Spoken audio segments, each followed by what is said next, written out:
Assalamualaikum warahmatullahi wabarakatuh, salam sejahtera, namo buddhaya, salam kebajikan. Perkenalkan saya Rahman Budiarto yang akan menemani Bapak sekalian di dalam menikmati sesi sore ini. Talk show ini akan menghadirkan gambaran yang sangat jelas tentang potensi dan peran besar perguruan tinggi dalam transisi yang nantinya akan mengarus utamakan energi terbarukan. Kita akan melihat bahwa melalui Tridharma, perguruan tinggi itu terus-menerus meningkatkan perannya di dalam tidak hanya penelitian, tidak hanya pengajaran, tetapi juga sekaligus tiga-tiganya, penelitian, pengajaran, dan pengabdian pada masyarakat dalam arti yang luas. Nah, alhamdulillah kehadiran Bapak Dirjen Diktiristek dalam talk show ini menjadi salah satu hal yang menunjukkan potensi, komitmen, dan peran perguruan tinggi. Dan para narsum nanti yang akan tampil di sini itu menampilkan gambaran perkembangan yang sangat memberikan semangat untuk kita semua. Perguruan tinggi negeri, swasta, dari seluruh penjuru Indonesia, barat, timur, utara, selatan, besar, kecil, dari berbagai macam jalur pendidikan, vokasi, non-vokasinya, S1, S2 itu bergerak semua bareng-bareng. Dan kita semua yang hadir di sini itu mewakili passion yang sama, passion kolaboratif yang sama, karena hanya dengan bersama-sama kita mampu menjawab tantangan transisi energi yang sekali lagi mengharusutamakan energi terbarukan. Tidak berlama-lama kita akan mengundang yang terhormat Bapak Dirjen Diktiristek Prof. Nizam untuk memberikan keynote speaker. Silakan Bapak, terima kasih.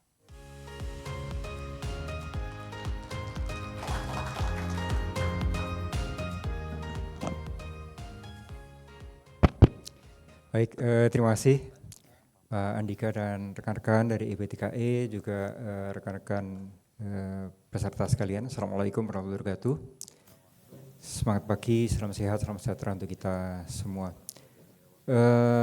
Puji syukur alhamdulillah di sore hari ini, meskipun sudah sore, kita masih bisa bersilaturahmi dalam keadaan sehat walafiat untuk acara IPTKE Connect 2023. Saya hadir di Bali tahun lalu ya, waktu G20 juga dengan teman-teman IPTKE membahas tentang transisi energi. Jadi saya ingin menyampaikan beberapa hal yang saya rasa sangat penting untuk kita di dalam upaya untuk mendorong transisi atau transformasi energi kita, sumber energi kita menuju kepada yang lebih berkelanjutan, untuk menghindari semakin rusaknya atmosfer kita, semakin mengkhawatirkannya global warming dan juga kerusakan lingkungan. Ini menurut hemat saya ada dua hal yang harus kita siapkan sebagai fondasinya, yaitu yang pertama adalah sumber daya manusia dan yang kedua adalah inovasi. Untuk bisa melakukan transformasi tersebut secara berkelanjutan. Tentu transisi dan transformasi itu secara teknis bisa dan harus kita lakukan, tapi secara fundamental itu memerlukan dua aspek tadi, yaitu sumber daya manusia serta inovasi. Dan kebetulan untuk dua hal itu tanggung jawabnya ada di Kemdikbudristek dalam menyiapkan SDM, dan dalam inovasi tentu bersama-sama dengan teman-teman dari BRIN. Tapi faktanya juga kita punya 300.000 dosen di perguruan tinggi, yang itu adalah sumber daya manusia untuk riset dan pengembangan untuk inovasi, serta 9,5 juta mahasiswa yang ada di perguruan tinggi kita. Itu semua juga sumber inovasi dan sumber SDM tentunya. Nah, bagaimana kita bisa membangun dua hal tadi, SDM dan inovasi, untuk mendorong transformasi Indonesia menuju pada sumber energi yang lebih terbarukan dan membangun keberlanjutan pembangunan kita untuk kesejahteraan masyarakat yang berkelanjutan. Ini kita sudah mengembangkan berbagai skema untuk mendorong hal tersebut. Saat ini juga sudah ada beberapa program studi baik tingkat S1, diploma maupun S2 yang berorientasi pada energi baru terbarukan. Ini sudah mulai muncul baik S1, S2, S3 maupun juga diploma. Tetapi kita melakukan terobosan, Kemdikbudristek melakukan terobosan sejak 3 tahun terakhir ini melalui program yang namanya Kampus Merdeka.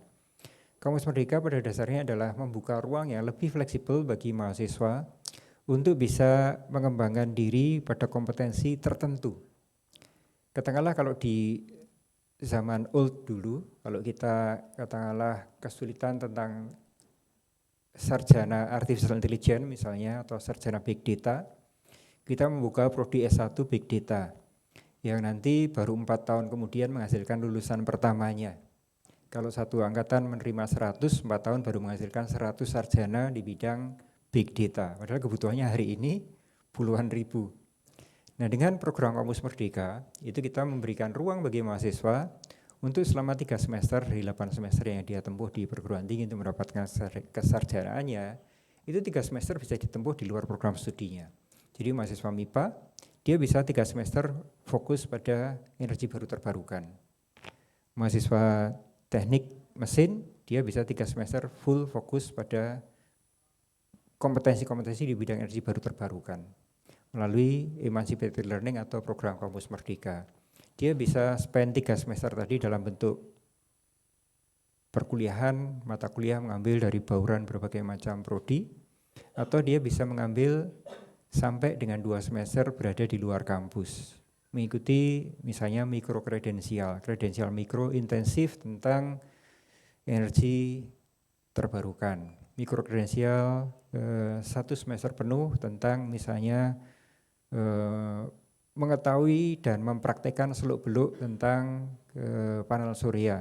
Seperti yang kita lakukan dengan teman-teman ESDM, itu ada program Kampus Merdeka, namanya Gerilya, Gerakan Listrik Tenaga Surya. Itu kita melatih mahasiswa semester 6, 7, 8 begitu, untuk 1 semester memahami seluk-beluk tentang energi surya. Mereka bisa melakukan analisa feasibility studies, bisa melakukan analisa teknis, perencanaan, sampai dengan pelaksanaan dan pemeliharaan panel surya. Mulai dari panel surya yang di atap rumah sampai dengan farm panel surya beberapa ratus kilowatt, bahkan ada yang sampai waktu itu saya Zoom dengan adik-adik mahasiswa yang sedang memasang panel surya di Rawapening. Itu kapasitasnya lumayan besar lah, dosanya aja mungkin nggak kebayang, harus merencanakan dan mengimplementasikan sampai menginstall panel surya yang cukup besar gitu. Jadi itu sekarang menjadi satu moda untuk memenuhi kebutuhan SDM yang lebih fleksibel dan lebih adaptif dan lebih siap. Jadi kita bisa menyiapkan belasan ribu, puluhan ribu misalnya di dalam 3 tahun terakhir kemarin, terutama sekali bidang-bidang di teknologi informasi. Entah itu AI, entah itu machine learning, entah itu cloud computing, entah itu big data analytics, entah itu IoT dan sebagainya. Itu dalam 3 tahun terakhir ini mungkin sudah sekitar 30.000 adik-adik mahasiswa yang mengikuti program-program mikro kredensial di bidang itu. Kita kolaborasi misalnya dengan Google Bangkit. Itu tahun ini mengambil sekitar 9.000 mahasiswa. Dilatih untuk machine learning, cloud computing, Android programming, dan mereka tidak hanya know-how-nya, tidak hanya pengetahuannya, tapi juga soft skills-nya, bagaimana bekerja di industri teknologi informasi, di target waktu untuk mendeliver produk, melakukan uji atas produk dan sebagainya. Juga mereka punya capstone design project sebagai bagian akhir dari pelatihannya. Full 5 bulan, dan kalau saya hitung jam kesetaraan belajarnya itu sekitar 900 jam. Jadi itu sekitar 24 SKS lebih, 900 jam. Jadi mungkin hampir 28 SKS. Untuk pelatihan intensif di bidang itu. Nah, hal yang sama juga kita lakukan untuk misalnya kaitannya dengan circular economy dan sebagainya. Nah, ini adalah moda untuk kita menggerakkan mahasiswa, membangun harapan kita ikut menyiapkan SDM untuk ekonomi baru. the new economy, green economy. Sekarang ini kan kita masih bertransformasi dari ekonomi karbon ke ekonomi yang hijau. Pekerjaan-pekerjaan baru yang akan lahir itu tentu harus kita siapkan SDM-nya. Kalau kita ingin pekerjaan itu bisa cepat berkembang ya, sehingga salah satunya melalui Kampus Merdeka ini untuk menyiapkan agility dari anak-anak kita dan menyiapkan membangun ekonomi baru di masa depan, ekonomi yang lebih hijau, ekonomi yang lebih memanfaatkan teknologi informasi, AI dan sebagainya. Termasuk juga entrepreneurship dan sociopreneurship. Jadi masalah transisi energi ini menurut saya tidak hanya urusannya orang-orang teknik, orang-orang sains, tapi juga urusan sosiologi, urusan psikologi, urusan antropologi, mulai psikologi, perilaku masyarakat untuk sadar mematikan AC ketika keluar ruang, membangun perilaku masyarakat untuk tidak nyampah, itu kan bagian dari transisi yang harus kita lakukan. Dan sehingga seluruh bidang keilmuan itu perlu di mainstreamkan pada mindset sustainable future. Ini yang pertama untuk SDM, dan untuk itu kita siap bekerja sama dengan seluruh mitra yang sekarang mulai merintis ekonomi baru, ekonomi energi terbarukan, ekonomi hijau. Menyiapkan talenta-talenta untuk kepentingan masa depan perusahaan ibu bapak sekalian, industri ibu bapak ibu sekalian, dan untuk itu pemerintah juga tidak hanya sekedar mengajak, tapi juga siap ikut berkontribusi dalam pendanaannya. Jadi melalui pendanaan dana abadi pendidikan yang dikelola oleh LPDP, itu program-program ini dibiayai oleh dana abadi tersebut. Sehingga selama 3 tahun ini sudah sekitar hampir 180.000 mahasiswa keluar dari kampus, mulai dari pertukaran mahasiswa, kampus mengajar, magang di industri, sampai ke luar negeri. Itu kita mengirim sekitar 3.000 mahasiswa satu semester di luar negeri. Mereka juga bisa kita minta untuk khusus belajar tentang energi terbarukan misalnya, itu bisa kita lakukan.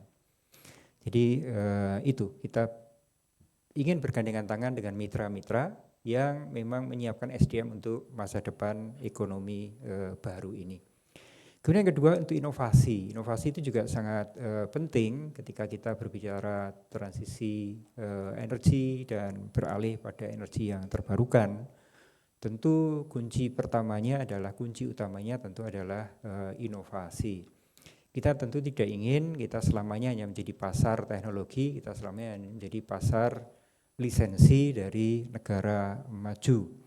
Sehingga harapan kita di dalam pledge-pledge internasional untuk mendukung transisi transformasi energi ini, ketika mereka membawa pakar dari luar negeri, ketika mereka membawa teknologi dari luar negeri, itu juga adaptasi teknologi harus kita wajibkan dan melibatkan dari kampus dan lembaga penelitian yang ada di tanah air, sehingga kita tidak hanya sebagai penonton dan konsumen teknologi, tapi juga menjadi bagian dari penentu teknologi masa depan. Tentunya juga inovasi-inovasi, baik mulai dari katalis untuk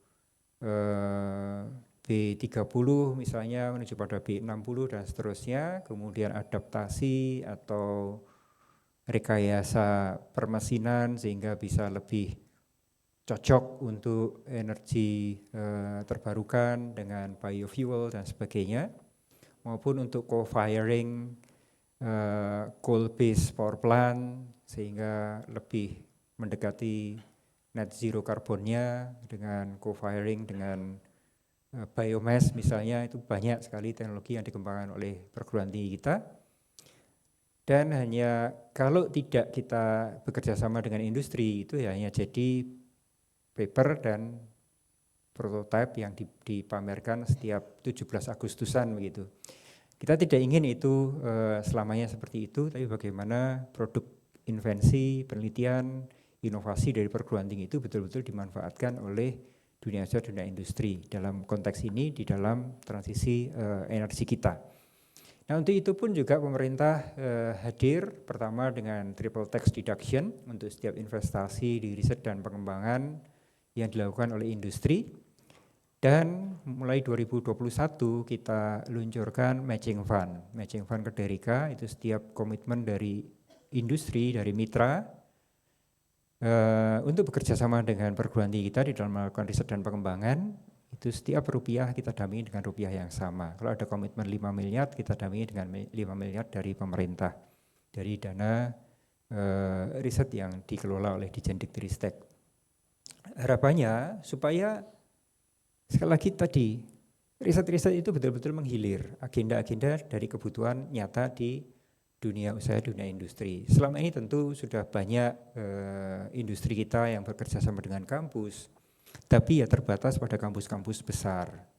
Padahal talenta itu ada di mana-mana, dari Sabang sampai Merauke. Saya beberapa waktu yang lalu ke NTT, di perguruan tinggi swasta kecil di pelosok NTT, ternyata di sana juga ada pakar di bidang baterai, ada pakar di bidang renewable energy. Jadi ini kalau tidak kita angkat secara nasional, ini juga sulit mengalirkan talenta tadi di dalam memberikan solusi untuk inovasi di bidang energi baru terbarukan ke depan. Nah, melalui platform Matching Fund Kederika itu kita demokratisasi akses ke talenta, ke sumber-sumber riset, sumber-sumber inovasi, dan kita demokratisasi akses ke industrinya. Jadi ini seperti platform biru jodoh antara kampus dengan dunia usaha, dunia industri. Nah, tahun ini kita alokasikan anggaran sekitar 600 miliar sebagai dana pendamping untuk mendampingi pendanaan dari mitra-mitra sekalian. Saya lihat dari proposal yang masuk di bidang EBTK ini masih sangat minim. Ini saya mengundang teman-teman yang berkecimpung di bidang energi baru terbarukan, transisi energi, untuk memanfaatkan matching fund ini sebagai bagian dari akselerasi untuk membangun kedaulatan bangsa di dalam teknologi, terutama dalam teknologi yang mendukung transisi energi nasional menuju energi baru terbarukan. Kalau kita melihat potensi energi baru terbarukan di tanah air ini kan sebetulnya cukup melimpah ya, dari mulai biomass, kemudian juga biofuel, kemudian juga hidro, air, yang sekarang kita tengok kan baru yang besar-besar ya, PLTA, mikrohidro, tapi sampai pada tingkat piko itu saya rasa merupakan potensi yang mestinya kita garap bersama. Indonesia dengan curah hujan rata-rata di Indonesia ini kan sekitar 2000 mili per tahun, sangat melimpah curah hujan kita. Tapi pemanfaatannya untuk energi masih sangat terbatas pada PLTA saja. Itu pun kontribusinya sudah lumayan terhadap energi terbarukan di tanah air. Demikian pula dengan energi panas bumi, kemudian energi dari laut dalam yang itu juga sangat-sangat potensial. Indonesia dengan laut yang di mana-mana ada, dan tidak hanya laut dangkal, tapi kita punya banyak sekali palung-palung dalam, dan misalnya Ocean Thermal Energy Converter, OTEC itu kan sudah penelitian sejak tahun 70-an, dan secara teknologi sebenarnya sudah lumayan matang ya, secara keekonomian barangkali masih kalah kalau dibanding dengan coal base, tapi kalau sudah kita dipaksa harus transisi, sebetulnya sumber daya kita di sana sangat melimpah.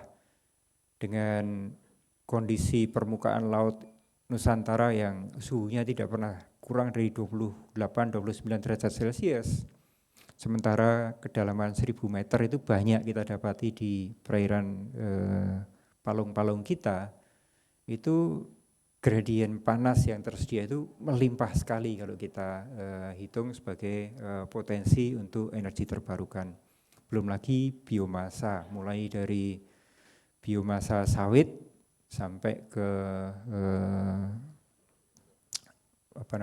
mikroalge dan sebagainya, itu sangat-sangat potensial yang tentu itu merupakan bagian dari energi masa depan. Nah, kampus-kampus kita siap untuk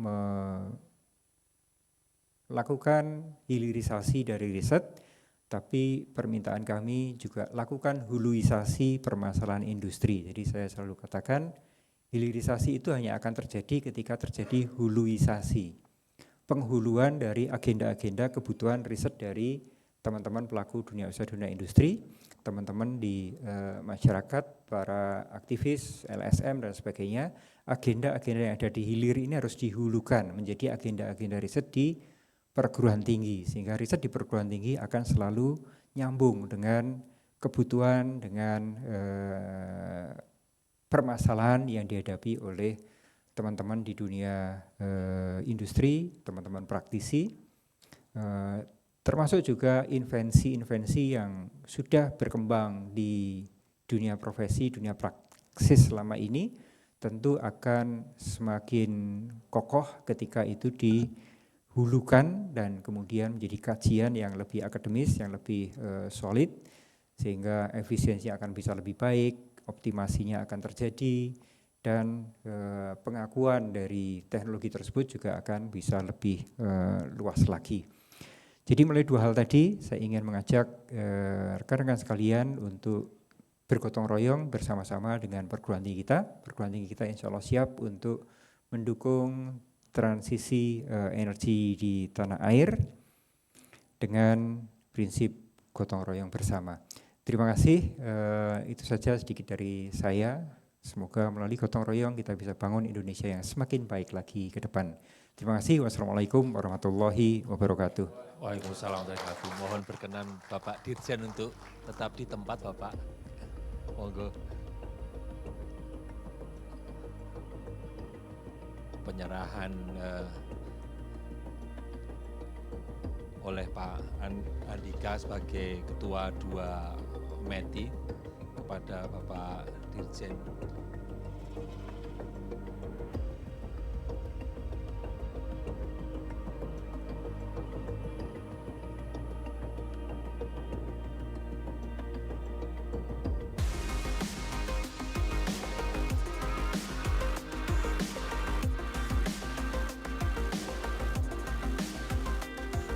Terima kasih sangat banyak.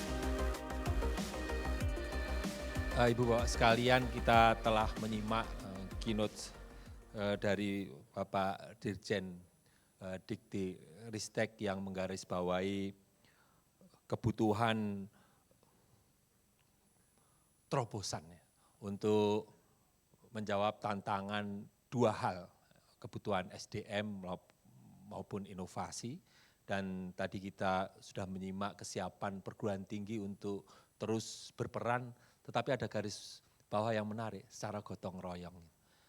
Dan kalau kita misalnya kebutuhan SDM ini terus-menerus hanya akan dipenuhi dengan cara yang standar gitu, akan terlalu lama. Itu sebabnya Kampus Merdeka hadir dengan berbagai program flagship-nya untuk melakukan terobosan.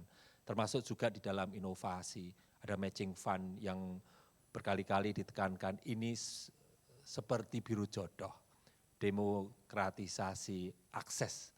Dan yang menarik tadi adalah terminologi yang mungkin masih jarang kita dengar ya, huluisasi dan sekaligus hilirisasi. Karena hanya dengan cara semacam itu akan ada gotong royong kolaborasi yang kuat antara perguruan tinggi dan industri. Ibu Bapak sekalian, saya minta izin untuk melanjutkan sesi ini karena setelah ini kita akan menyimak 5 narasumber yang akan saya panggil. Mohon berkenan untuk duduk di sini, yaitu Bapak Dr. Sarjia. Beliau adalah Kepala Pusat Studi Energi UGM. Silakan Bapak.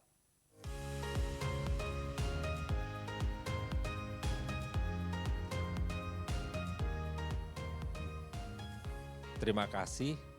Berikutnya adalah Ibu Dr. Adinda Ihsani Putri. Beliau adalah Kaprodi dari Program Energi Terbarukan Universitas Prasetya Mulia, tetangga sini. Terima kasih. Silakan Ibu.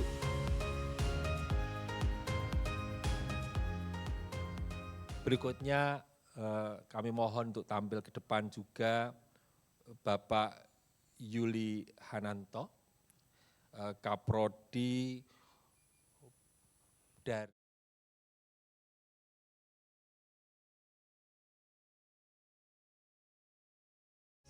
Prodi beliau sudah berstatus unggul.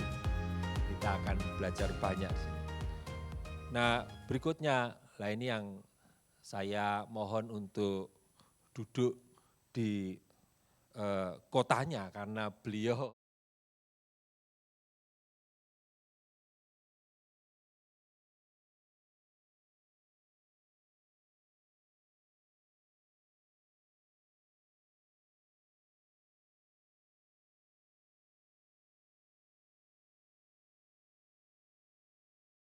terima kasih Bapak Ervan Hasan Harun dari Politeknik sebutannya ya, Universitas program diploma ya Pak, dari Universitas Negeri Gorontalo. Silakan Bapak. Nah kita bisa melihat dari ujung barat, timur, utara, selatan, swasta, negeri, ada yang baru memulai, ada yang sudah statusnya unggul, akan memberikan informasi yang sangat menarik. Yang intinya tadi itu, menjawab kebutuhan gotong royong untuk memenuhi kebutuhan SDM dan inovasi. Saya akan mulai dulu dengan mempersilahkan ke Pak Sarjio, kemudian ke Ibu Adinda, kemudian Pak Yuli, dan Pak Adi, berikutnya Pak Ervan. Sayangnya hanya 6 menit masing-masing. Jadi mohon berkenan kalau saya kedip gitu, nah berarti sudah selesai. Silakan Bapak. Iya, makasih. Kalau saya dikedipin, gantian tak kedipin ya. Assalamualaikum warahmatullahi wabarakatuh. Selamat siang Bapak Ibu semuanya, yang terhormat Pak Dirjen, Pak Andika, Bapak Ibu Ketua Panitia dari EBT Connect, kemudian Bapak Ibu semua yang hadir. Terima kasih Pak Rahman atas waktunya. Karena waktunya terbatas, saya menyiapkan slide cukup banyak ya, tapi mungkin lebih enak kalau kita ngobrol aja ya, karena kalau saya slide nanti waktunya mungkin tidak efektif. Terima kasih Pak Dirjen atas insight-nya yang tadi sudah disampaikan terkait dengan bagaimana isu mengenai transisi energi ini menjadi kebutuhan kita bersama untuk merespon. Karena kemudian ya kalau kita lihat dari sejarah transisi energi kan sebenarnya komitmen Indonesia di dalam Paris Agreement ya sejak 2015, dan kemudian setelah itu ada perundang-undangan yang kemudian di 2016 kita punya target 29% pengurangan emisi dengan usaha sendiri atau 41% dengan support internasional. Kemudian ada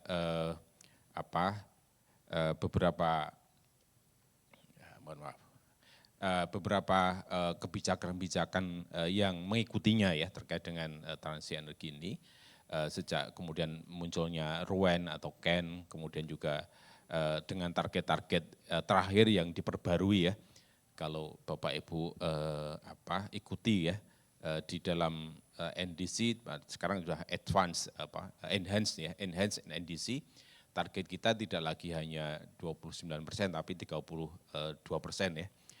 Kemudian ketika dengan usaha sendiri atau ketika dengan usaha support internasional dari 41 menjadi 43. Nah, terakhir kemudian kita menuju net zero emission. Nah, net zero emission ditargetkan 2050.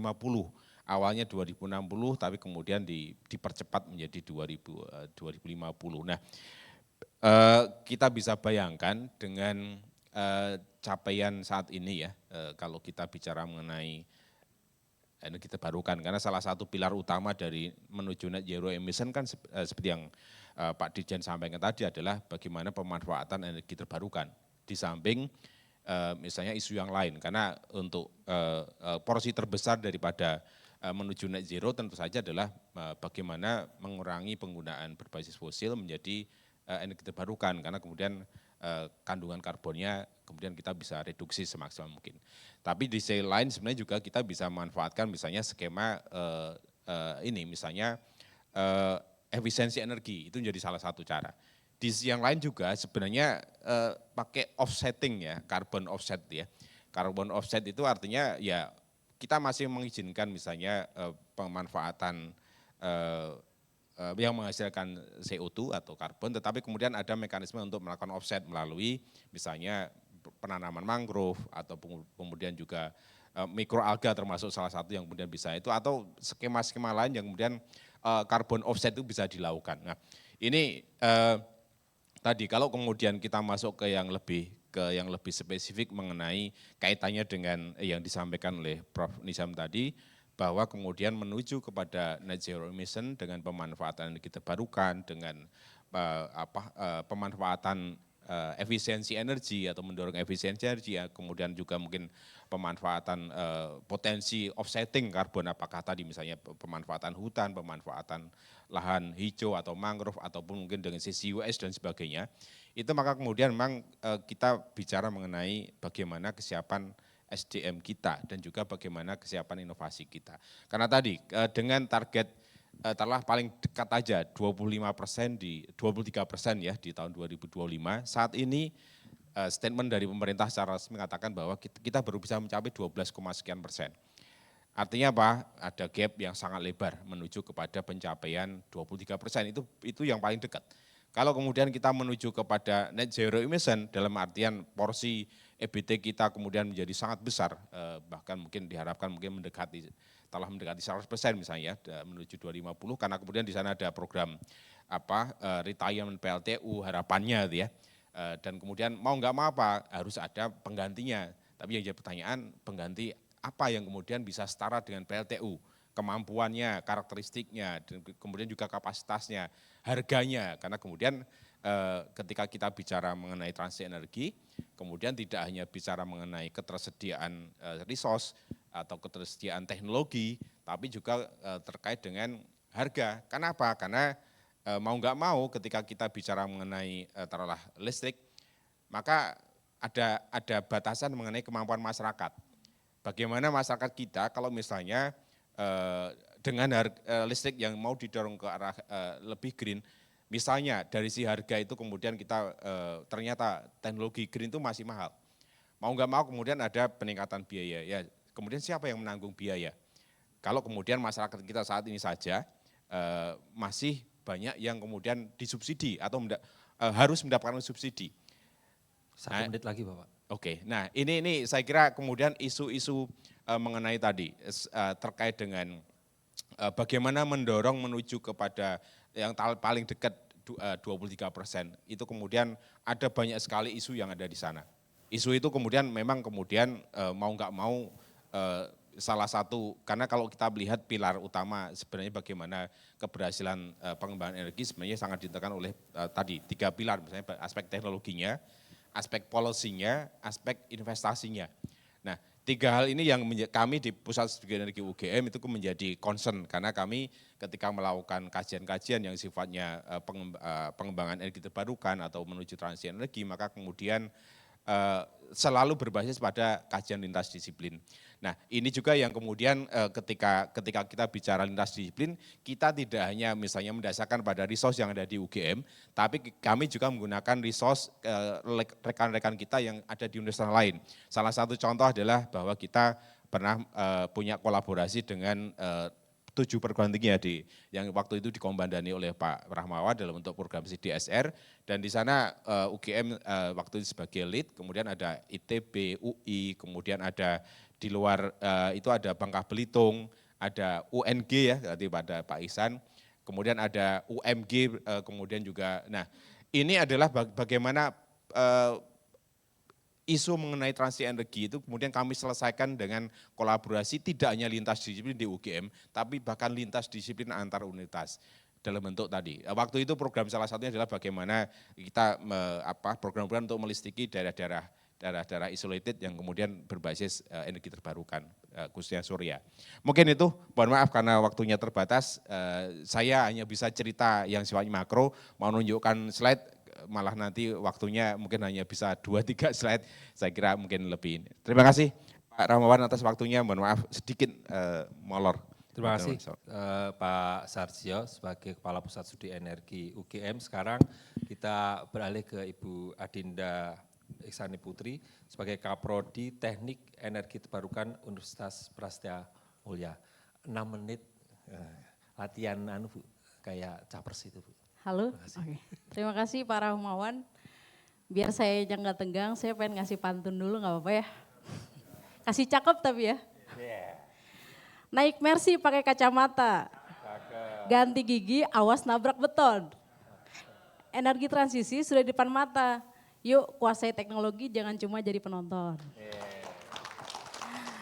Oke, biar jadi nggak tegang sayanya. Oke, saya dikasih judulnya adalah tantangan dan peluang pengembangan Prodi S1 Teknik Energi Terbarukan dan Tridharma. Ini saya senang sekali karena waktunya curhat gitu ya sebagai seorang dosen bagaimana mengembangkan program studi yang baru di Indonesia Teknik Energi Terbarukan. Itu apa aja sih gitu ya. Pertama kali mungkin saya sedikit kasih gambaran dulu tentang Universitas Prasetya Mulia. Jadi Prasetya Mulia ini kan memang terkenalnya di bisnis ya Bapak Ibu ya. Jadi di tahun 1982 itu kita mengembangkan program MBA pertama di Indonesia. Kemudian baru tahun 2005 tuh mulai masuk ke program sarjana. Tapi masih bisnis tuh konteks pengetahuannya. Kemudian tahun 2009 mulai besar, jumlah muridnya pun semakin banyak, jadi membuka kampus di BSD tepat di seberang ICE ini. Jadi kalau misalnya mau main-main ke kampus kami sangat welcome banget. Dan tahun 2016, nah ini yang menarik, jadi dari sisi bisnis, Prasetya Mulia ini mengembangkan bisnis tuh sudah bisa dibilang cukup experience gitu ya. Tapi mereka melihat bahwa ke depannya bisnis itu nggak bisa hanya fashion, food and beverage, hal-hal yang seperti itu gitu. Tapi Prasetya Mulia melirik bahwa bisnis berbasis sains, teknologi, engineering dan matematik ini justru adalah bisnis masa depan. Makanya kami membangun satu school, kalau di universitas lain disebutnya fakultas begitu, yaitu adalah School of Applied STEM. Nah ini salah satunya itu adalah jurusan teknik energi terbarukan. Mungkin yang mendrive-nya Bapak Ibu di sini pasti sudah sangat hafal ya dari mulai Paris Agreement, dekret presiden juga gitu. Dan juga fakta bahwa memang perkembangan energi terbarukan di Indonesia itu makin lama makin besar gitu ya. Nah di jurusan kami ingin membuat uniqueness yang itu juga berhubungan dengan DNA universitas kami. Jadi kami ingin mengembangkan jurusan yang berupa integrasi bisnis teknik agar bisa mencetak lulusan yang siap terjun ke industri energi terbarukan. Nah fokus kami itu mencetak lulusannya adalah sebagai renewable energy engineer, energy auditor dan juga energy planner seperti itu. Tantangannya apa? Nah tantangan yang paling besar mengembangkan jurusan ini bagi kami itu yang pertama adalah pengembangan kurikulum yang relevan. Karena kalau kita bicara tentang energi terbarukan itu tuh luas banget. Dari mulai yang teknisnya, materialnya, terus kajian keekonomiannya, financingnya dan lain sebagainya. Sehingga kami harus memilih kira-kira fokusnya tuh seperti apa sih. Nah akhirnya Universitas Prasetya Mulia fokus untuk pokoknya kita ngomongin energi terbarukan yang bentuknya akhirnya adalah listrik gitu. Nah jadi kami membagi dua, yaitu ada dari sisi supply-nya dan juga dari sisi demand melalui energi manajemen. Nah jadi kurang lebih kurikulum kami seperti ini. Jadi mahasiswa itu punya pilihan gitu untuk mendalami apakah mau mendalami konversi atau mau mendalami energi manajemennya. Kalau konversi kami ada pilihannya itu adalah matahari, angin, bioenergi dan hydro. Sedangkan untuk energi manajemennya itu lebih ke bagaimana kita green energy building, green industry dan green transportation. Nah dari kurikulumnya tadi sesuai dengan kita ingin integrasi teknik bisnis, jadi memang bagian entrepreneurship ini juga menjadi salah satu fokus kami gitu ya. Mungkin kalau untuk core course-nya sama mungkin ya dengan jurusan teknik energi terbarukan yang lainnya, Tapi yang mungkin unik di sini adalah entrepreneurship-nya. Jadi ada business innovation, business mathematics, business law, karena kita tahu bahwa ketika kita terjun ke dunia industri, itu nggak hanya kemampuan tekniknya aja gitu, tapi gimana kita deal, memahami kontrak gitu ya, kemudian menganalisis keekonomian proyek kita dan lain sebagainya. Itu juga yang ditekankan di kurikulum kami. Nah, sejujurnya tantangan yang paling beratnya lagi adalah karena ini aja setelah kita memfokuskan di listrik itu tuh sebenarnya masih multidisiplin. Karena ada bioenerginya, ada angin fluidanya dan ada PLTS lebih ke elektro. Jadi bisa dibayangkan Bapak Ibu kuliah dengan ilmu campuran dari teknik kimia, teknik mesin dan teknik elektro gitu. Itu yang jadi challenging-nya. Nah, tapi alhamdulillah kami punya fasilitas yang cukup mendukung riset di Prasetya Mulia. Mungkin Bapak Ibu ada yang familiar di sini, ada SEM, ada wind turbine simulator juga, ada living lab dan juga software-software yang didukungnya juga sudah cukup mumpuni. Nah, tadi karena kurikulumnya itu agak challenging, jadi mahasiswa tuh kan jangan sampai mahasiswa tuh hanya tahu luar-luarannya aja atau setengah-setengahnya. Nah, 1 menit lagi Bu. untuk itu kami menekankan banyaknya proyek katalitik. Jadi saya bilang ke dosen-dosen, yuk kita cari grant. Supaya apa? Supaya mahasiswa itu bisa dapat pengalaman langsung kalau kita ada grant untuk membangun langsung topik yang emang dia minati gitu. Nah, tahun kemarin kami dapat dari matching fund, Pak Nizam bikin PLTS untuk pompa air tenaga surya itu di Gunung Kidul, yaitu sekitar 4 KWP. Nah, di sana ada 31 mahasiswa yang terlibat. Jadi mahasiswa tuh beneran udah ngerasain gimana caranya nge-manage project PLTS dari awal sampai akhir.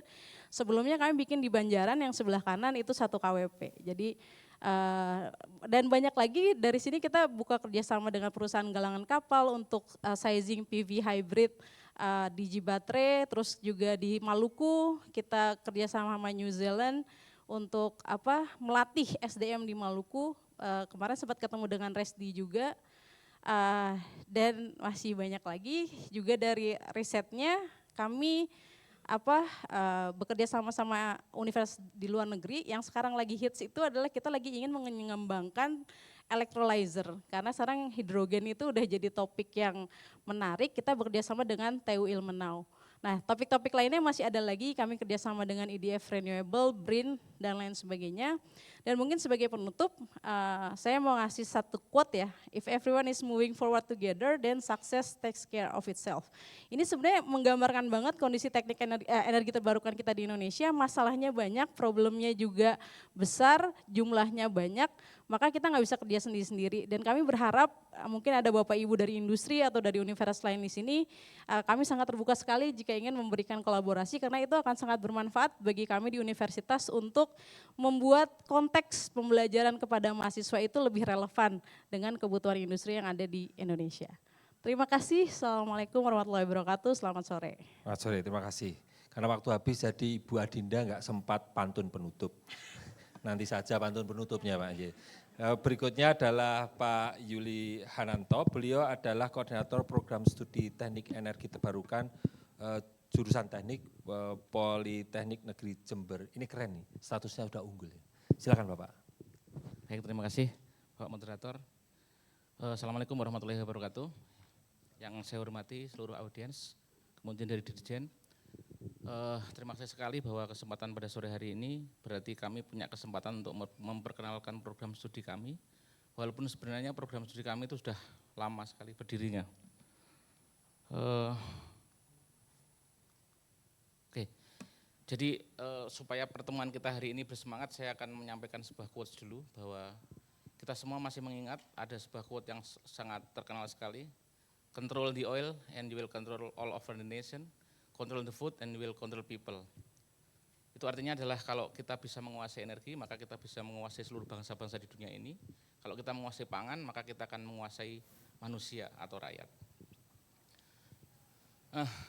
Saya juga ingin menyampaikan di awal ini bahwa sebenarnya kita masih ingat bahwa pada tahun 1991 itu harga BBM masih Rp150.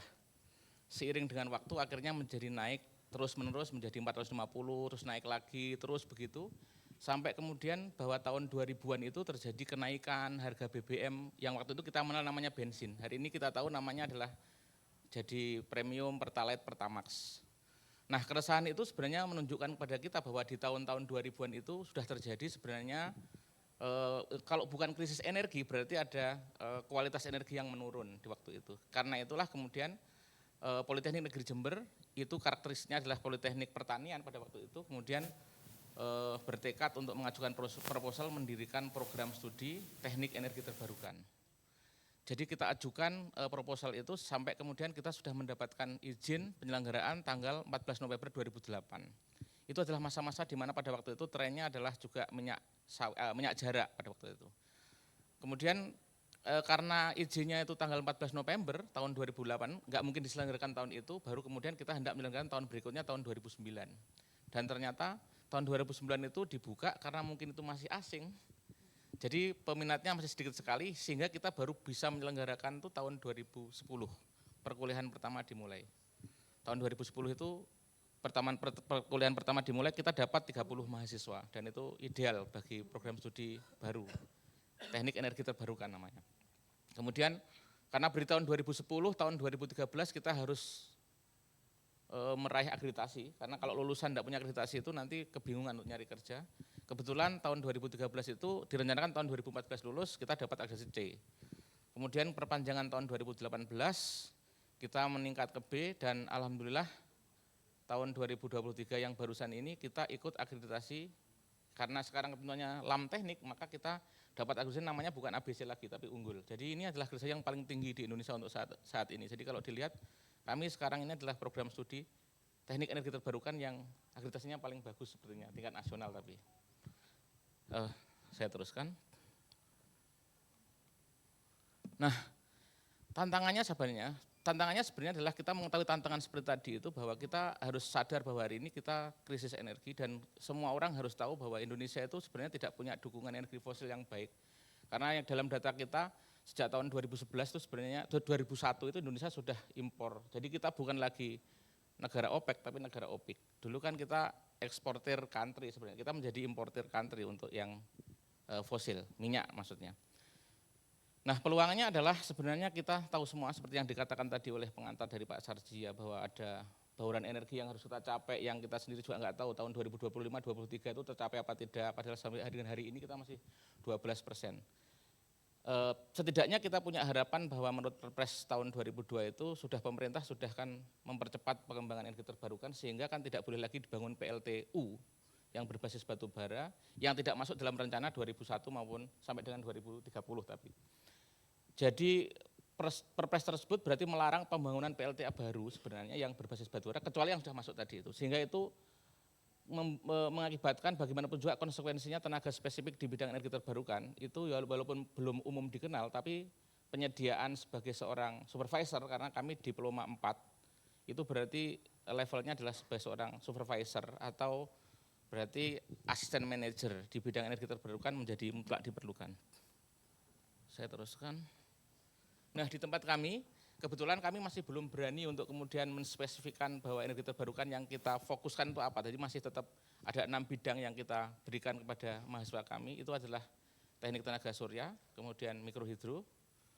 Kita juga memberikan konversi energi angin, kemudian juga biomasa dan biogas. Bahan bakar nabati itu berarti yang kita berikan kepada mahasiswa kami sampai dengan hari ini adalah ya berarti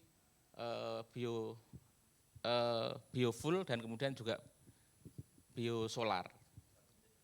Kemudian juga kita masih memberikan sistem tenaga panas bumi karena di energi terbarukan itu panas bumi Indonesia masih 40% sehingga itu juga tetap kita harus berikan. Jadi sebenarnya mahasiswa kami belum terkonsentrasi bahwa mereka akan fokus di mana, tapi semuanya kita kasihkan.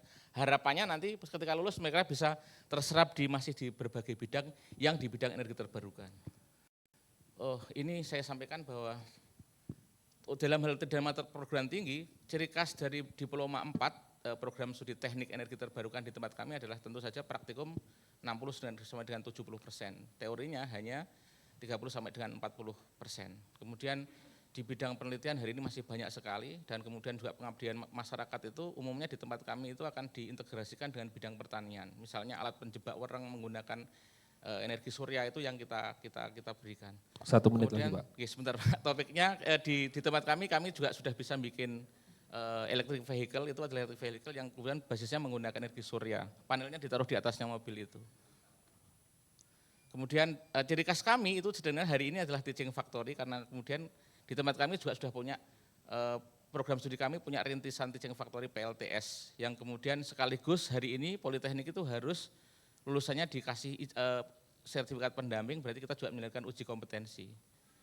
Oke, ini kerjasamanya kita punya banyak kerjasama di bidang pendidikan maupun penelitian serta PKM.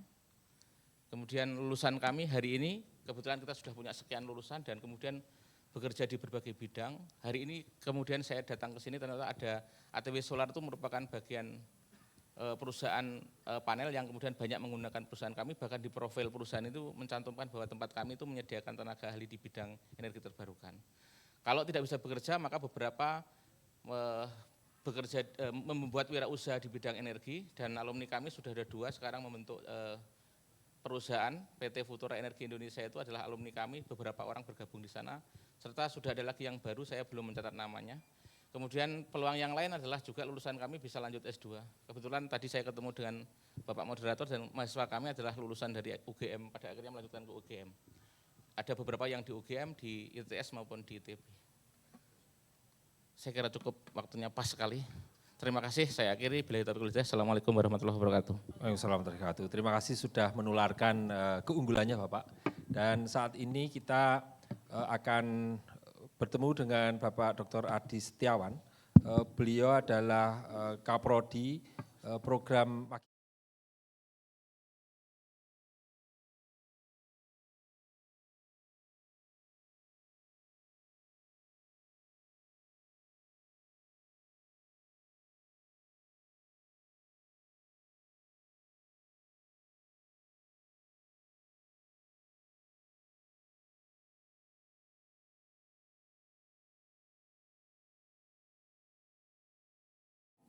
Terima kasih kesempatannya Pak Atmawan. Dalam kesempatan yang sangat berharga ini, dalam waktu 6 menit izinkan kami untuk berbagi sedikit beberapa informasi terkait dengan tantangan dan peluang pengembangan program studi S2 dan Dharma di bidang energi terbarukan. Next. Sebagai pengantar mungkin kami sedikit saja menjelaskan bahwa kita mulai berdiri sejak tahun 2018 ya. Kemudian saat ini dosen kita yang di program itu ada sekitar 11 orang semuanya dan kita sudah memiliki 14 orang lulusan dan saat ini mahasiswa aktif yang ada di kita itu tercatat 39 orang. Kita adalah bidang pendidikan yang multidisiplin ya, jadi kita menerima lulusan sarjana S1 dari beberapa bidang, biasanya teknik elektro, teknik mesin, kimia, industri, sipil. Kemudian kita juga menerima dari mahasiswa yang sains, dari IPA yang sebagai informasi sejauh ini mahasiswa kita latar belakangnya adalah SPDB yang berusia S1 yang sudah menjadi S2 kemudian sekitar 30-40%. Kemudian sisanya itu umumnya adalah karyawan BUMN dari PLN dan kemudian ada juga dari karyawan swasta lain dan ada independen. Next. Ini adalah sedikit informasi mengenai kurikulum. Kita ada sekitar 42 SKS, kemudian terbagi dalam semester dan kita ada mata kuliahnya dan ada juga tesis. Kemudian di semester 3 mahasiswa kita arahkan untuk mengambil beberapa mata kuliah pilihan. Next. Nah saat ini kita juga memiliki sumber daya manusia yang mencukupi untuk semua bidang energi terbarukan. Karena energi terbarukan itu kan sangat luas dan pasti akan tercakup. Namun yang kita fokuskan ada beberapa topik yang kita fokuskan saat ini, yaitu kita fokusnya kepada bagaimana mengkonversi biomes dari bulan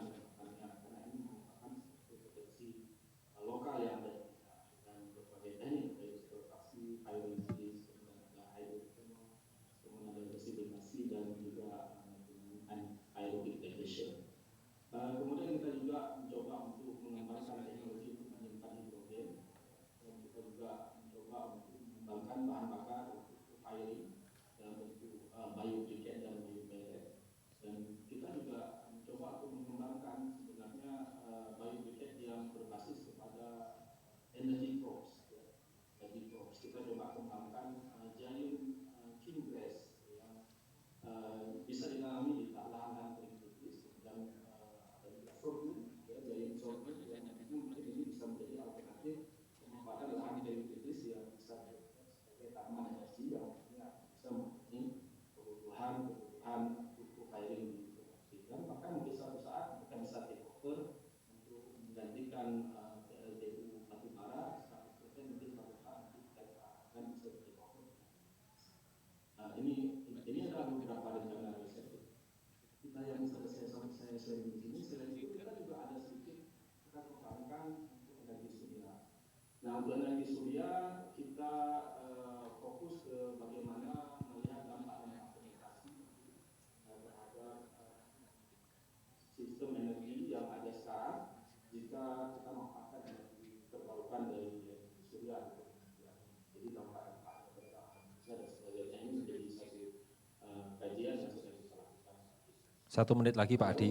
Ya, silakan next. Nah, ada beberapa kerjasama yang sejauh ini sudah berhasil terrealisasi. Ada dengan perusahaan seperti Desu dan kita menggunakan produk biotiket, co-firing dari kemudian kita juga mendapat kepercayaan melalui matching fund bekerjasama dengan Bambu Raya, salah satu koperasi petani kopi yang terbesar yang ada di Aceh Tengah dan di Jolo, yaitu untuk mengembangkan produk biopelet dari limbah kulit kopi. Kemudian kita juga ada kerjasama dengan kampus di Newcastle di Australia dan AIT. Dan kita juga bekerjasama dengan Pemkab Sipil untuk mengakses potensi energi dan kita juga mendampingi PT PLN cabang Osmone untuk evaluasi kinerja PLTS atap yang ada di gedung-gedung di pesantren.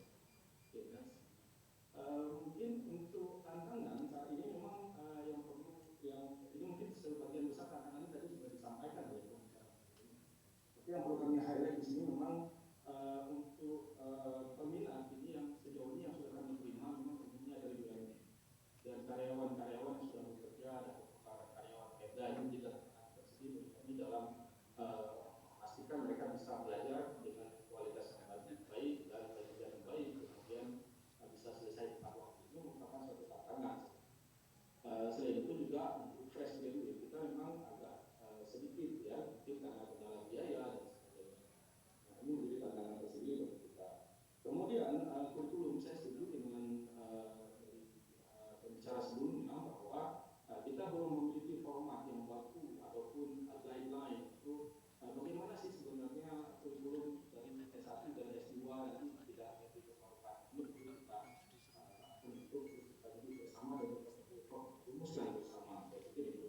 Dan itu saya pikir masih banyak sekali tantangan. Nah, terlepas dari itu kita juga punya peluang dan mungkin peluangnya adalah kita punya masa depan yang sangat cerah untuk tidak hanya diperlukan dan kita punya pasar dan potensi yang cukup besar. Baik, mungkin itu saja yang bisa saya sampaikan. Adi Setiawan, dan dari ujung barat Indonesia kita terbang ke ujung hampir timur ya. Hampir timur Indonesia akan diantarkan oleh Pak Ervan Hasan Harun. Beliau dari Prodi Teknologi Rekayasa Energi Terbarukan Program Vokasi Universitas Negeri Gorontalo. Silakan Bapak. Ya, Assalamualaikum warahmatullahi wabarakatuh. Terima kasih kesempatan diberikan kepada kami bahwa hari ini kami bisa berbicara di depan Bapak Ibu. Sebelumnya kami perkenalkan bahwa program studi teknologi rekayasa energi terbarukan yang ada pada program vokasi UNG ini baru tahun kedua ya. Sebenarnya saya ingin, karena waktu yang dibatasi, saya ingin menyimpulkan saja apa yang disampaikan oleh pembicara yang sebelumnya, tapi enggak enak karena kami menyelenggarakan pendidikan saja kami baru tahun kedua hari ini. Ya, seperti juga pembicara sebelumnya kami juga diberikan untuk menyampaikan tantangan. Sebenarnya juga sama yang dengan sebelumnya, tapi yang barangkali yang menjadi tantangan kami, dan saya tidak berani berbicara sebagai atau representasi Indonesia Timur, karena saya juga tidak melakukan informasi yang banyak tentang Indonesia Timur, kan luas sekali. Sehingga saya berbicara dari Gorontalo saja. Bahwa tantangan kita itu adalah peminat untuk program vokasi secara umum itu sangat kurang. Sebenarnya sebelum kami membuka program vokasi yang ada hari ini, kami pernah membuka program diploma yang dibawa langsung Fakultas Teknik atau dibawa langsung di hari masing-masing fakultas yang menyelenggarakan program diploma. Itu waktu Teknik Elektro di Fakultas Teknik dibuka tahun 2001, itu diawali dengan D3. Sampai di tahun 2010, begitu kami membuka tahun 2009 S1 Teknik Elektro, 2010 enggak ada lagi yang masuk ke diploma.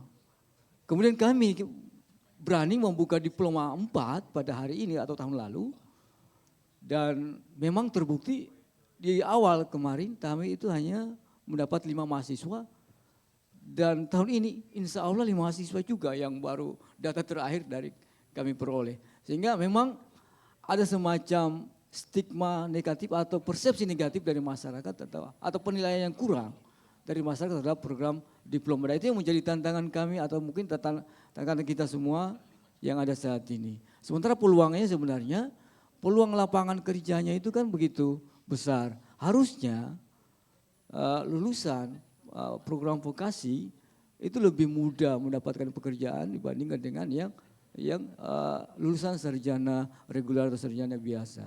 Ya.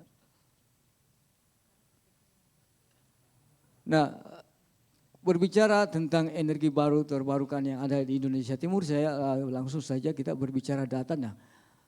Nah, kenapa kami kemudian mengembangkan program vokasi energi terbarukan? Karena memang Indonesia Timur ini memiliki potensi EBT yang begitu besar. Saya kira juga hampir semua daerah, selama daerah itu disinari matahari pasti energi baru terbarukan tercipta di sana.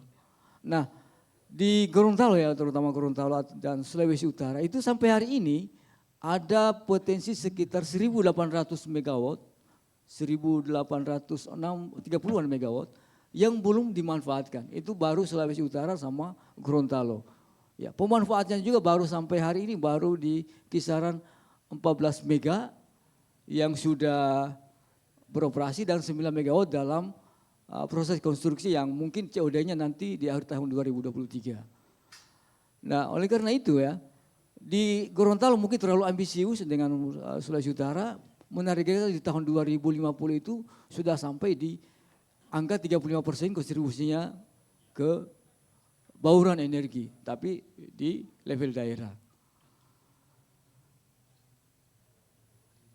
Nah, ini yang peluang yang berikutnya adalah dukungan pemerintah, bahwa sampai hari ini saya kira di hampir semua daerah dukungan pemerintah terutama dalam pengadaan ataupun pembangunan pusat listrik tenaga matahari atau tenaga surya itu begitu luar biasa. Di Sulawesi Selatan kita mengenal ada pusat listrik tenaga angin yang besar ya di daerah selatan, dan kemudian di Gorontalo itu ada 2 PLTS yang sudah berfungsi beroperasi, yaitu yang satu berkapasitas 2 mega, kemudian yang satunya lagi yang baru COD di tahun 2021 kalau tidak salah itu kapasitasnya 14 mega.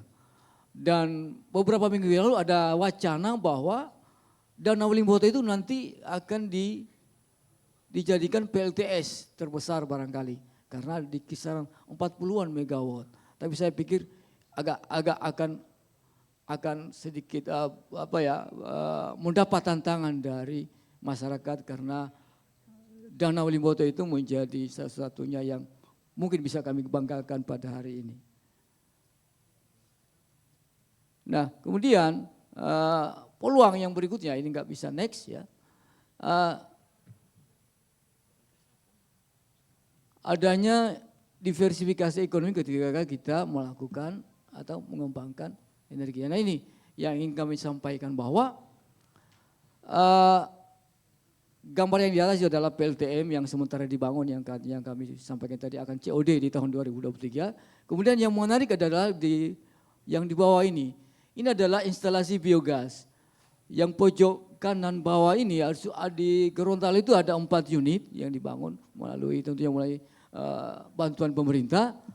Hanya sayangnya beroperasi hanya dalam beberapa minggu atau beberapa bulan. Karena itu masyarakat itu belum begitu maaf dalam tanda petik mungkin jijik karena bahan bakunya itu adalah kotoran sapi yang dicampur dengan encing gondok. Kebetulan encing gondok menjadi salah satu masalah bagi Danau Limboto. Ya, melimpah banyak encing gondok di sana sehingga menjadi masalah untuk danau. Waktu habis, Pak. Ya. Yang di tengah ini yang cukup bagus karena sudah dimanfaatkan oleh petani di mana dia menggunakan biogas untuk kemudian pupuk cairnya menjadi pupuk untuk jagung, jagungnya dibuat makanan yang jadi oleh-oleh kayak pia gitu ya. Dan pupuk cairnya juga menjadi untuk proses penggemukan sapi.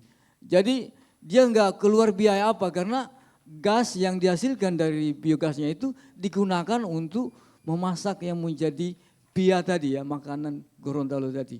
Jadi dia nggak keluar biaya apa-apa. Bahkan sampai proses penggemukan sapi, bahkan dia sampai menjual pupuk cair dan juga hasil jagungnya kepada masyarakat di sekitar. Cuma memang penerimaan masyarakat terhadap biogas masih sangat kurang. Ya. Nah ini yang sudah kami lakukan ya, terkait penelitian dan hari ini kami sedang melakukan penelitian terkait bagaimana pemanfaatan sampah pasar tradisional yang ada di Kota Gorontalo untuk menjadi gas. Kemudian yang digambar berikut ini adalah kemitraan kami dengan industri ya, dengan PLTU, di mana kami diminta untuk mendesain sebuah pembangkit listrik tenaga mikro menggunakan air bahang yang merupakan pendinginan dari peralatan PLTU. Cuma kami bilang bahwa PLTMA baru berfungsi ketika PLTU tidak berhenti beroperasi. Karena syarat untuk tidak berhenti beroperasi PLTU adalah co-firing. Yang artinya PLTU yang berbasis biomasa harus menjadi berbasis batu bara, harus menjadi PLTU pembangkit listrik tenaga biomasa 100%. Nah, kekangannya adalah kayu yang akan menjadi pengganti batu bara itu yang sampai hari ini kita belum bisa pastikan bahwa ada berapa ketersediaan terutama di Gorontalo untuk mendukung program co-firingnya PLTU. Sehingga kami bilang akan sia-sia kita merencanakan PLTMH yang menggunakan air bahan ketika PLTU-nya berhenti beroperasi. Karena aturan tadi tidak bisa memenuhi target 100% co-firing. Kemudian yang persoalan berikutnya adalah ketidaktahuan masyarakat tentang energi terbarukan. Kami sudah melakukan berbagai upaya termasuk penyebaran informasi melalui dialog radio seperti yang ada di gambar ini. Kemudian pendidikan dan pelatihan kami juga sudah melakukan bekerja sama dengan Danish Energy Agency dari Denmark. Ya. Dan juga beberapa dosen kami sudah mengikuti pelatihan di Australia khususnya untuk energi baru dan terbarukan. Insya Allah tepat waktu ya ini kesimpulannya intinya bahwa sebagaimana disampaikan Pak Dirjen tadi bahwa perlu gotong royong yang dalam bahasa KIM adalah kemitraan. Ya, kita butuh kemitraan baik dengan industri maupun dengan perguruan tinggi yang lain. Tentunya juga kami dengan pembicara tadi yang melalui Zoom butuh kurikulum yang relevan sehingga kemudian apa yang kita sampaikan kepada mahasiswa itu benar-benar adalah kebutuhan dari industri. Tetapi itu kan bisa kita dapatkan ketika kemitraan kita terjalin dengan industri. Artinya mereka menyampaikan yang mereka butuhkan dan kita akan menghasilkan apa yang mereka butuhkan. Saya kira seperti itu dari kami. Terima kasih sudah melewati waktunya. Assalamualaikum warahmatullahi wabarakatuh. Salam wabarakatuh. Terima kasih Pak. Tadi Pak Irfan itu membuka dengan kalimat yang membahagiakan saya karena beliau akan langsung menyimpulkan. Padahal penyimpulan itu tugas moderator. Terima kasih Pak, membahagiakan saya. Dan mohon maaf sampai mengantar ke 5 narsum ini saya menjadi orang yang paling tidak ramah karena banyak sekali memotong pembicaraan. Ibu Bapak sekalian, saudara-saudara semua, kita mendapatkan kesempatan yang sangat baik karena Pak Dirjen masih berkenan untuk menemani kita hadir di sini bersama 5 narasumber. Silahkan jika ada pertanyaan 3 saja, 1. Ya 1 aja dulu, silakan Pak. Ya, baik, terima kasih Mas Rahmawan. Perkenalkan, mohon izin Bapak Ibu, saya Wisnu Wijaya, Dekan Sekolah STEM Terapan dari Prasetya Mulia. Jadi kalau ini sebenarnya bukan pertanyaan, tapi meneruskan curcolnya Bu Adin. Terima kasih Pak Prof. Nizam yang sudah memberikan penjelasan yang cukup detail terkait dengan program-program Kemendikbudristek. Dan kami menggarisbawahi bahwa untuk mengembangkan sumber daya manusia di bidang energi terbarukan, maka kata kuncinya adalah gotong royong. Seperti yang disampaikan Ibu Adin itu bahwa kami sebagai perguruan tinggi swasta memiliki komitmen yang besar untuk mendorong pertumbuhan industri berbasiskan sains dan teknologi ini. Dan salah satunya dengan berani mendirikan program studi Renewable Energy Engineering pada tahun 2017. Dan untuk program studi ini challenge-nya sangat besar sekali. Jadi tantangan terbesar bagi kami itu yang pertama adalah bahwa peminat di bidang science and technology di level anak SMA itu sebenarnya masih kecil di Indonesia. Ini menjadi tantangan terbesar buat program studi yang dikembangkan oleh swasta ini, walaupun kami membangun lab yang sangat lengkap untuk sebuah PTS, sangat lengkap, dan SDM yang kami rekrut pun bagus-bagus, PhD dari luar negeri, dan mereka pakar-pakar semua. Tetapi ketertarikan untuk belajar tentang Renewable Energy Engineering ini masih kecil. Ini ditunjukkan oleh peminat untuk program studi REE ini masih kecil. Jadi di sini sekalian saya mohon dukungan dari Prof. Nizam. Perlu promosi yang lebih besar lagi tentang pemanfaatan science and technology ini untuk anak-anak SMA. Karena pada suatu saat nanti ketika kebutuhan itu sudah sangat besar, tapi supply dari perguruan tinggi itu kurang, maka kita akan kekurangan SDM. Tapi perguruan tinggi pun itu memerlukan supply dari SMA. Sehingga kolaborasi dengan Kemendikbuddikti ini sangat diperlukan untuk mendorong ketertarikan teman-teman yang masih di SMA ini tentang peluang dan prospek menjadi seorang renewable energy engineer. Ini hanya bisa dikerjakan secara gotong royong, jadi Prasmul tidak bisa berjalan sendiri. Baik, yang kedua, penjelasan Prof. Nizam terkait dengan Merdeka Belajar ini sangat menyenangkan buat kami. Merdeka Belajar ini memberikan kesempatan kepada kami untuk memperkuat kurikulum agar lebih relevan dengan kebutuhan industri. Saat ini kami juga mengembangkan lab yang cukup lengkap di bidang PLTS, di bidang turbin angin dan lain sebagainya di kampus, dan dengan dukungan Kedereka beberapa diantaranya. Tetapi kami juga masih memerlukan, sekali lagi ini minta lagi nih Prof. Nizam, nyun sewu Prof. Kan ini sebenarnya bukan pertanyaan Mas Rahmawan, tapi curcol, ya kan Bu ya. Dukungan dari Kemendikbudristek untuk pengembangan laboratorium, karena laboratorium di bidang renewable energy ini kan tidak murah. Untuk PTS ini tidak murah Pak. Kedua, networking dengan industri dan PTN serta perguruan tinggi di luar negeri agar kami semakin kuat. Dan pengembangan SDM, sumber daya manusia. Jadi semua yang kami sampaikan ini tentu saja bagian dari komitmen kami sebagai warga negara, sebagai anak bangsa untuk mendukung terwujudnya green economy di Indonesia dan Indonesia yang maju. Baik, terima kasih. Ya, terima kasih. Mohon berkenan Pak Dirjen untuk memberikan tanggapan. Ya, terima kasih ya semuanya. Semua minta infrastruktur tentunya, dan yang kita dorong itu sebetulnya tadi gotong royong ya. Jadi kita tidak perlu setiap kampus punya lab sendiri, tapi bisa sharing satu dengan yang lain. Itu yang kita dorong. Dan yang kedua juga gotong royong dengan industri. Jadi daripada industri punya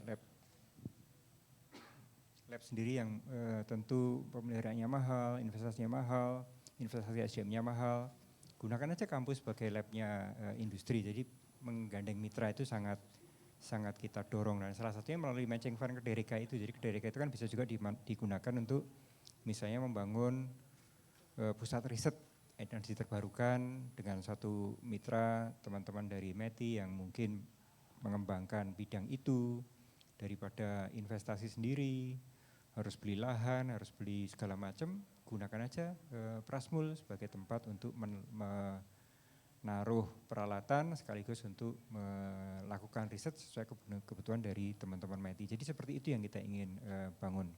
Karena kita ini anggaran pendidikan tinggi di Indonesia ini kan sangat kecil. Kalau kita melihat masyarakat sering salah memahami ya, bahwa anggaran pendidikan APBN kan 20% itu untuk pendidikan, tapi 20% itu nyebar kemana-mana. 2/3-nya itu ke daerah, jadi yang tinggal di pusat itu kan ya sekitar 7%. 7% itu nyebar di 27 kementerian dan lembaga pemerintah lainnya. Yang di Kemdikbud itu hanya sekitar 2,7% dari APBN, jadi kecil. Jadi anggaran pendidikan tinggi itu hanya 0,8% kira-kira dari APBN. Itu untuk membiayai 9,5 juta mahasiswa, 300.000 dosen, karena dosen di PTS pun kan juga kalau serdosnya kan yang bayarin negara juga, bayarin negara juga.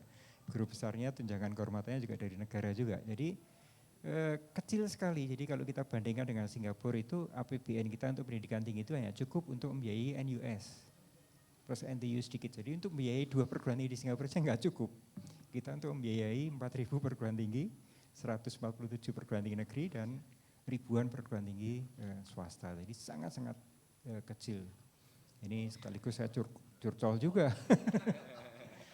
Jadi sangat memprihatinkan kalau dibandingkan dengan Malaysia itu kita kira-kira 1/5-nya ya per mahasiswa, kita hitung per mahasiswa, dibanding dengan Singapura 1/15, 1/20-nya. Jadi sangat kecil. Sehingga memang tadi harus gotong royong. Optimasi sumber daya, tidak harus setiap kampus punya lab sendiri, itu juga di dalam SNDikti yang baru itu kita dorong. Jadi tidak harus punya lab sendiri, yang penting mahasiswa punya pengalaman, punya akses pada sarana prasarana tadi. Jadi mungkin begitu, terima kasih. Terima kasih Pak Dirjen. Saya mengulang tadi kalimat sebelum acara ini Bu Devi ini. Kita pengen juga lebih mengintegrasikan lantai atas ini acara ini dengan kemuruyuknya, muruyuk bahasa Indonesianya apa ya? Sangat ramainya lantai bawah, di situ ada industri dan sebagainya. Jadi curcol dari Pak Wisnu yang disambut juga dengan curcol Pak Dirjen itu nanti bisa terjawab insya Allah follow up-nya. Dan Ibu sekalian masih ada waktu, siapa tahu masih ada yang akan bertanya atau memberikan tanggapan.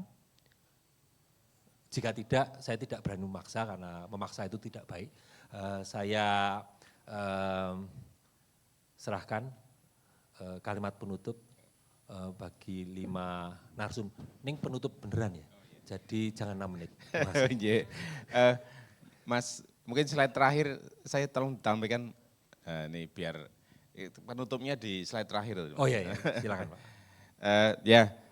Bapak Ibu semuanya, saya kira tadi kita sangat senang dengan diskusi dari Bapak narasumber maupun dari Pak Wisnu, kemudian juga dari Pak Dirjen yang sudah ini, dan kami prinsipnya di BSE siap berkolaborasi dengan Bapak Ibu semuanya, baik dari perguruan tinggi maupun dari industri. Nah ini nanti kalau misalnya pengen tahu profil kami, apakah kemudian dirasa cocok untuk kemudian dengan pengalaman seperti itu, berkolaborasi, kami siap tadi apakah terkait dengan pendidikan maupun yang industri dan sebagainya. Slide terakhir Mas, biar nanti Bapak Ibu kalau ada mau melihat,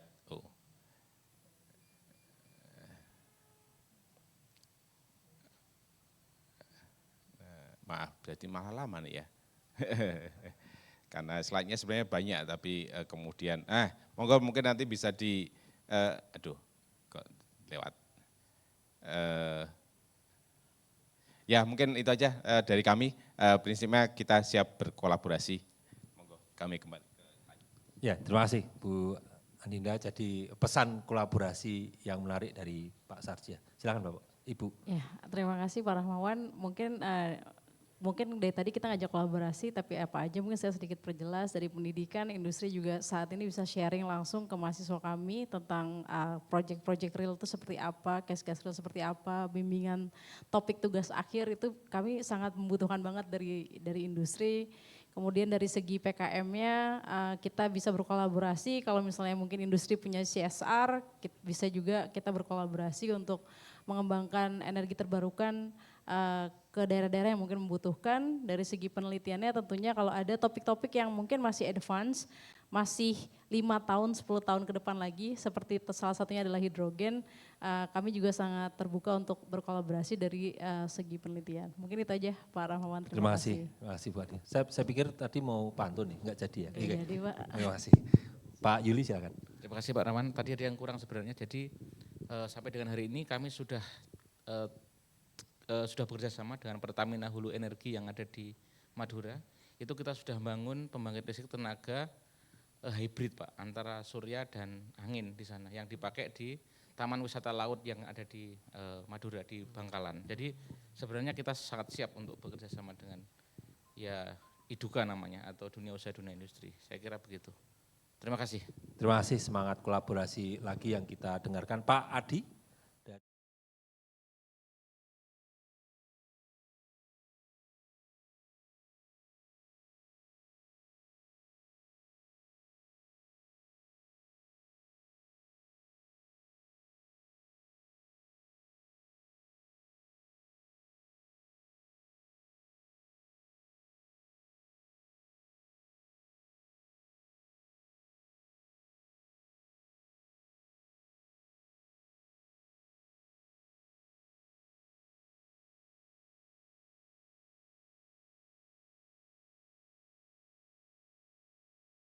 Atas usulannya jadi kayak badan kerjasama prodi energi terbarukan ya, dan kalau bisa vokasi S1 atau S2 sekaligus masuk. Terima kasih Pak Adi.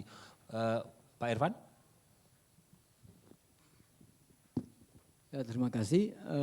Barangkali penutup dari kami bahwa peran perguruan tinggi memang sangat begitu besar dalam transisi energi yang kita bahas pada hari ini.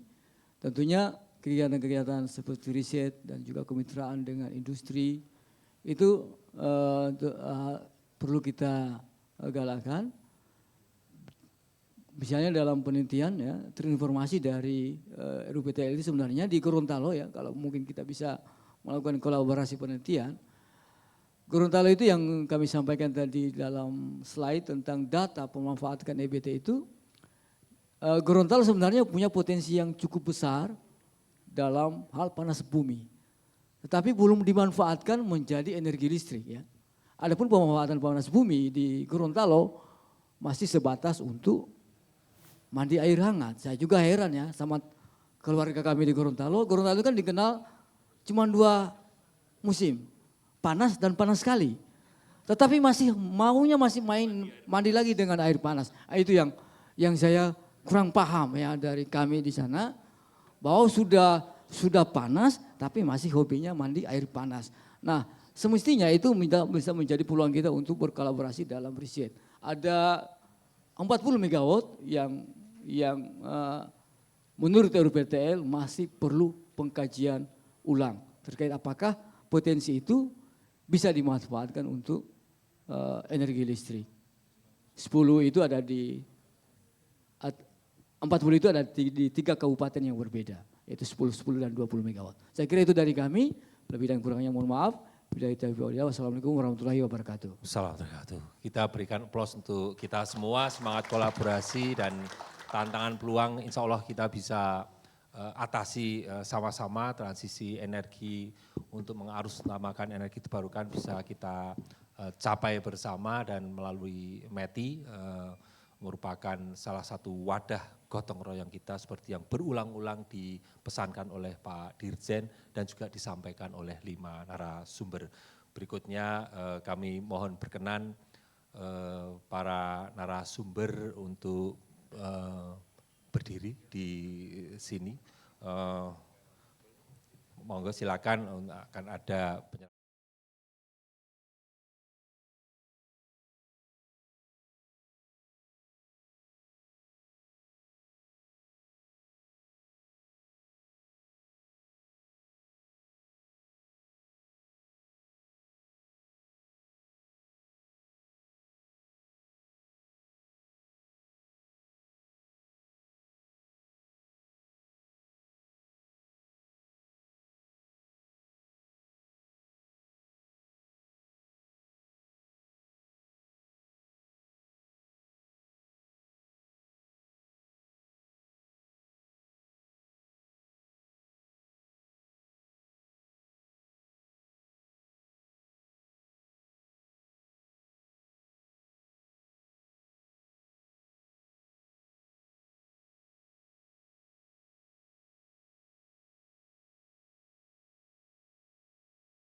Waduh, matur nuwun.